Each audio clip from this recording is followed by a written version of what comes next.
Hey guys, welcome back. So over the last 2 weeks, Josh and I, Josh with Buywise Mortgage and myself, have done weekly updates with regards to real estate, but primarily more so on the mortgage side, just to get you a professional perspective on what's going on the mortgage side. And with that said, in the past weeks, we've talked about forbearance, we've talked about credit, we've talked about lender guidelines. We've really kind of covered a lot of topics, but in doing that, a lot of you guys have commented on the videos, reached out to either Josh or myself directly, and we thank you for that. But we want to address some of those things that have come up in the videos today because I feel like it will help more people, by addressing those questions for one, and help guide you guys in the right direction. So, with that being said, I'm Jeb Smith. I'm a real estate broker here in Southern California, and if you guys are new to this, do me a favor. If you like real estate, you like housing, mortgage, any trending topics that affects any of that stuff, hit the subscribe button. And if you like this content, give us a thumbs up. I'll put Josh's information, like I have in the past, in the description below if you guys want to connect directly with Josh.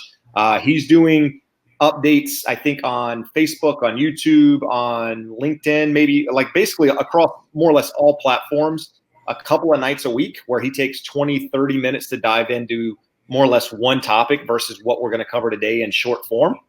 So I would encourage you guys to connect with him if you want to get deeper knowledge on any of this stuff, because here we're just touching on the surface. So with that being said, Josh, as you know, I've done a lot of videos on forbearance. People are probably getting tired of it, but questions are coming up because I did one yesterday with regards to credit scores, right? Because you and I had a conversation the other day about people's credit scores are actually being affected by this forbearance, although based on the CARES Act, it's not supposed to negatively report on people's credit, but we're both hearing about it happening in some form or fashion. So, one of the questions that people are coming at us and asking is, hey, I'm in forbearance, but, I don't really like the direction this is going because I'm hearing that it's hurting my credit or has the ability to hurt my credit.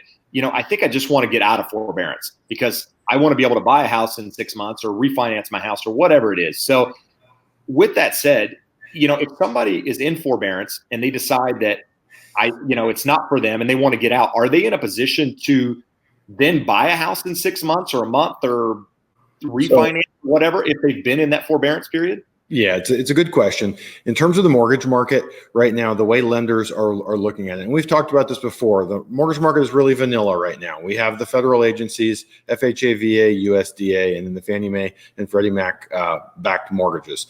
That's probably 95%. Normally that covers about 75% of the market. Right now, that's probably 95% of the market. Other loans are being done, but most of them are falling under those buckets. And what the lenders are giving us guidance as of right now is they don't want to touch anyone in forbearance with a 10-foot pole. And there's reasons for that. We've talked about servicers and how that impacts them and their requirement that they forward at least the interest portion of your payment onto the owner of the mortgage, even if you're not making it. So lenders and the servicers that service the loans that lenders make are rightfully wary of all that. So we're just getting guidance that anyone in forbearance is not eligible for current financing. So I saw probably the most clear guidance that I've seen from a lender this week that said loans currently in forbearance are not eligible for financing under any program. And this is a lender that covers the whole gamut of vanilla loans that we have right now. This is not eligible under any program. If there's any verbiage on the credit report, which people are hung up, they say, well, the CARES Act says you can't report anything negative on my credit. That's correct. That means they can't report a late payment. But they can put verbiage under the thing where it'll say, hey, Caliber Home Loans 000 for 30, 60, 90-day lates, but it says loan currently in forbearance plan in place. If the lender sees any of that verbiage, we have to go and get written confirmation that forbearance agreement is no longer in place. So we haven't been far enough through this that I've had to do it. So you're just sitting here thinking, okay, that'd be interesting trying to reach out to a lender. One of the important things that we have to do anytime someone's refinancing, generally within 5 to 10 days of closing, we're getting updated payoff demand. So we usually get a payoff demand somewhat early in the process and an updated one to make sure that we're paying off the old lender exactly what they're owed. If you were in a forbearance agreement and missed a couple of payments, even if we have 0 lates on the credit report, 60 days down the line, when we go ahead and order your payoff demand, it's going to show that we have this arrearage on there. So that would be the one tip off. And the other one, we would have to go all the way to the point, if there is any verbiage on the credit report stating there's a forbearance agreement, that we would need to get something in writing from the current servicer that you've ended that forbearance agreement. Even if, I mean, think about this, you've heard everything's anecdotal at this point. Anyone that tells you they know anything, this is how lenders are doing it, this is how this is happening, this is how this impacts people's credit reports. All we know is anecdotally. Someone will pop up in the YouTube comment section on Facebook, hey, this is what happened to me. So all we're saying is we are seeing verbiage on credit reports that people are in a forbearance agreement. So in that situation, theoretically, you could have called, got the forbearance agreement, said, hey, I'm actually cool this month, I'm cool next month. You make your April payment, you make your May payment. So you're not behind at all. You lived up to the terms of your mortgage, but you're technically in forbearance because they offered you the option to not make a full payment. Right. Okay. And so if somebody goes to, say, refinance now that they're not in forbearance, so at that point they're current on their mortgage. In theory, based on guidelines, they should be able to move forward.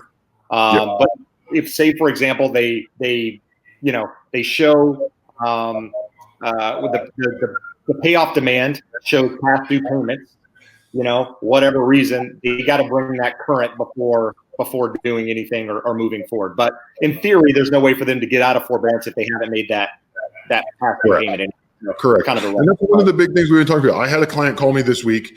He has two jobs. His primary job, that's 85% of his income, and then a secondary job, that's 15% of his income. He said, hey, primary job's fine. We're golden. My second job, I'm down for probably 3 to 6 months. So should I do this forbearance and just not make the payment or make a partial payment? I said, can you make the payment? And his exact words were, yeah, I can make the payment. It'll be a little bit tight. So what I'm telling anyone is, for that guy, he has a pretty good rate. We probably don't need or are unlikely to have an opportunity to refinance him. So protecting his ability to borrow going forward isn't that great.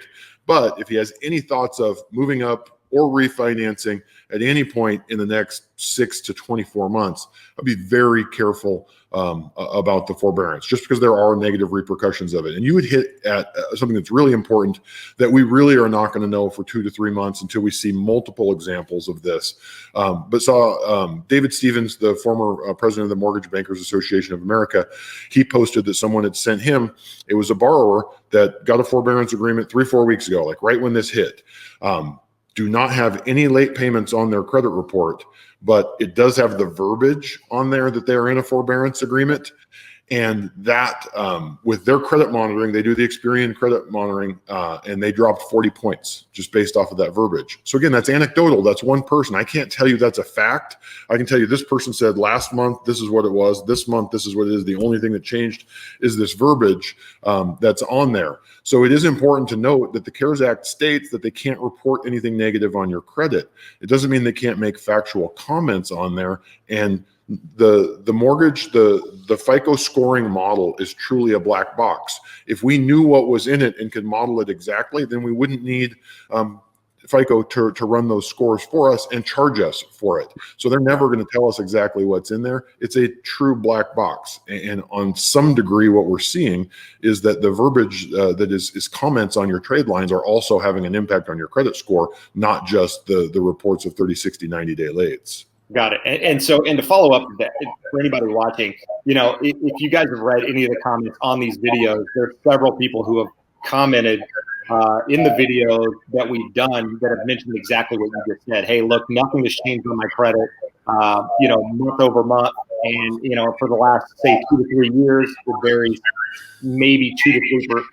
I'm getting an echo. I don't know if you hear it, but maybe 2 to 3 points a month, and last month it dropped 40 points. And the only thing it changed is I did forbearance in the beginning of April. So yeah, so people are seeing it, and I'm still getting that echo, Josh. It's weird. I'm not hearing anything on this end. You're good. And your mic, your voice is coming over really crazy there. It sounds like Darth Vader. It's like super. You sound like Barry White. Hold on, I'll switch mics. Yeah. But can you hear me while I'm talking, while you're switching mics? I lost you. Hold on. There you go. All right, you got it? Yep, much better. All right. So sorry, guys, for hanging in there with us while we did that. But we talked about credit. So let's talk about something else that I read this week. So I read an article on one of the major news cycles out there, and it had to do with guidelines. So it seems to. I'm still getting that echo. It's coming across pretty crazy. You're going in and out. You're muffled and then you're clear, and then you're muffled and then you're clear. How is it now? Now it's good. Okay, so let's try this again. Sorry, guys, for those who are watching and sticking in there. Guideline changes. So I'm hearing that there are well-qualified people who make really good money, have really good credit, but are having issues financing in the jumbo price point just because of guideline changes. There's not a lot of lenders out there doing those types of loans at the moment. So is that something that those people should be concerned with at the moment? Can they still get loans? Can they still buy houses? Where are we with jumbo financing? So on the jumbo side, there's essentially no non-bank lending going on in the jumbo space. So careful and want to state clearly, I'm not saying no lending in the jumbo space. I'm saying no non-bank lending. Banks can make a jumbo loan and keep ownership of that loan and service it themselves. So they can do whatever they want. Non-bank lenders who make jumbo loans, package them up into securities and sell them on Wall Street, there's zero market for those right now. The ones that were closed right before everything went haywire are worth anywhere from 70 to 80 cents on the dollar. When you got $800,000, $1 million loans, we're talking loans that are worth $70 to $80,000 less than what they were when they were closed. So no one's making those loans. And then you have banks that by their very nature are more conservative than non-bank lenders. And they're in a situation where they have, the CARES Act passes and they got to do PPP loans. They have to do other SBA loans. They're dealing with forbearance on auto loans, credit cards, mortgages. You have to understand that from the bank's perspective, they're like, we're not trying to crush any segment of the market. We're just going to get real conservative. You had mentioned on our last video, Chase came out a week ago. They're not doing anything over 80% loan to value. Right. And they're not doing anything for under 700 credit scores. Right. So that doesn't exclude a huge portion of the market, especially on the jumbo end. The people that I see, most of our jumbo borrowers are already at a low loan to value. And I'm not going to say my jumbo borrowers, period. They're used to putting bigger down payments. They have more equity in their properties. They skew towards higher credit scores. So for most of them, that's not a problem. It's not having a huge impact there. The ones that we're seeing getting squeezed really hard are people in the high balance segment. So for Orange and LA County, other high cost areas, you can go, so the standard balance for Fannie Mae, Freddie Mac loans is $510,400. In high cost areas, you can go up to 150% of that, so 763 and change. But right now, because Fannie and Freddie say we only want 10% of our portfolio to be made up those high balance loans, their whole purpose was not to do higher end loans. What has happened in high cost areas is home values have gone up so much that's the financing that's needed, but they only want 10% of their portfolio by loan amount, not by unit of loans, to be high balance. Now, when rates dropped at the first part of the year, it doesn't take much of an improvement in rates for a big $500,000-$600,000 loan to make sense as a refinance. So every lender is way overweighted towards high balance loans. So they're just priced awfully. I got a borrower right now, 10% down, $700,000 purchase. These people are gold plated, both of them veterinarians, 810, 820 credit scores. And their option is essentially no option. Normally we have a rate sheet. We can say, okay, here's your 0 point option. Here's the option if you want to pay 1 point. Here's an option if you would like a $5,000 or $10,000 credit from the lender towards closing costs. The only number that made sense on the rate sheet for them today was 3.625. Like, okay, that's not a bad rate, but it's a 1 point cost. I can count on one hand in the last 5 years how many borrowers we've had that have paid a point. Some people pay a 1/4 point, 1/2 point. Just it's not the way it's done any longer. And right now in the high balance segment of the market, that's the only thing that's available. I had a realtor call me earlier this week that she says, hey, I got a client. They got on the phone. They believe this Rocket Mortgage hullabaloo, and they're with Rocket Mortgage, and they're looking at a high balance FHA loan. So it was like a $640,000 FHA loan with a 640 credit score. 2 months ago, it's an easy loan. FHA will go down to 580 on those loans, sometimes even lower. We run the numbers, and first of all, I go, do I have a lender? Yeah. I've got a handful of lenders that'll still go down to a 640 credit score. But when you run it through in high balance with a 640 credit score, high balance, their cheapest option was like 4.75% on the rate and 4 points cost. It's a $25,000 hit. So first of all, anyone putting 3.5% down on their house doesn't have 4% to pay for points. Even if they did, it would be a terrible idea. And more importantly, thanks to our last downturn, the government passed some regulations of what's the most a borrower can pay, what's fair for them to pay for a loan. So if we did the loan, we would be in violation of the law, charging them too much for the only rate that's available. So we're seeing a lot of good borrowers in that high balance segment get squeezed out. And I'm sure there are good borrowers getting squeezed on the jumbo side, but because those people skew to being a little more qualified, it's less of an issue there. Got it. So we're gonna kind of sum this up with two more questions. One is, most people want to know where are interest rates, right? And again, I know you can't speak for all lenders or every type of loan, but last week we talked about 30-year fixed mortgages being at record lows, and I think you talked about rates being somewhere around 3.3%. So where are we this week? Have we moved? Are we the same? So the best borrower I priced out this week on a standard balance loan, 50% loan to value, 800 credit scores. We were at 3.25 with a 1/4 point cost. And we have, it's about as good as it gets. Let's say 3.25, 0 points. I don't know anyone else out there that's doing any lower than that. We also had someone that heard that on the video last week and said, hey, I'm with a lender and they have me at 3.5. I want to switch it over and get the 3 3/8 and 0 points.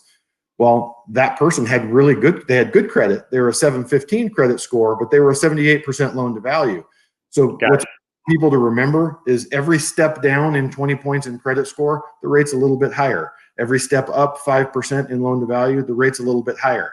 So any of the stuff that you see on TV, in little sidebars when you're surfing around on the internet, most importantly, almost everyone is quoting points, but you read down into the fine point, the fine print always says 60% loan to value, purchaser rate and term refinance, 800 credit score.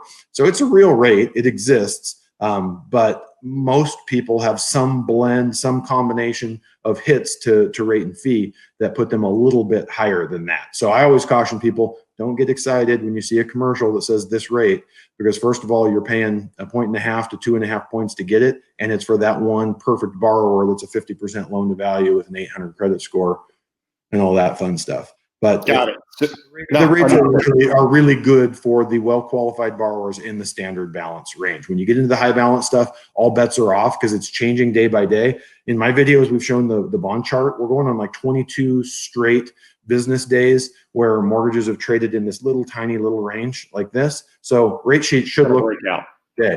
Yeah, rates should look the same every day on the rate sheet. And for the standard balance loans, they do. The high balance stuff doesn't make sense. We've had days. I closed a loan a week ago for a guy on a VA high balance that we locked 10 days into quarantine. We got him at 3.25 with a 1 point rebate. Today, that's 3.75 with a 1 point cost. There's no rhyme or reason to it. And what I tell everyone is we're going to get normalcy. So you and I have talked about this. The 10-year treasury is right now at 0.6 to 0.65, depending on the day where we close. Our typical over the last 10 years, the spread between the 10-year treasury and mortgages is 1.7%. That tells us we should be at 2.35%. And we're talking more like 3.25 for the best borrowers. And you guys say, well, why is that? Is it lenders are greedy? Lenders are being mean? They're not sharing it? No, lenders are scared shitless right now. They don't know what those are worth. They don't know how much money they're going to have to pay out to service them. So we have an uncertainty premium because they don't know what their potential risk is. There's this big uncertainty premium. And as time goes by and they get more certainty. So yesterday we saw weekly unemployment claims and they were down to 5-something million. And that's terrible, but it was down from 6.8 and then 6.2 and then 5.5 and now 5.2. When those go down, and what we're seeing is continuing claims are going down. So overall unemployment rate was down a little bit last week. It's still atrocious. It's almost 20%. But as we start seeing that next week, it's 17.5, and then it's 17, and they can see the trend going in their direction, and they get a better handle on what's going on with the forbearance risk and default risk, then they will get more aggressive on loans. So my expectation is that it could take a year to 2 years before we get back down to that normal 1.7 spread. And during that time, 10-year treasuries should remain really low. So anyone that it makes sense to refinance right now, if you're in a standard balance loan, if you can lower your interest rate with minimal cost, or you're going to have a recoupment period on the cost of a year or less, go ahead and do it. If you're in a high balance loan and it's a lateral move, or it's like, hey, we're dropping your rate 0.25%, but you're paying a point to do it, then by all means, those folks should kind of bide their time, bite their tongue, just wait. That we're going to get a better opportunity. But for a lot of people, the numbers make sense today, and there's a really good opportunity, even though I do have every expectation that as time goes by, it's going to get better and more people will get included in that group that can benefit.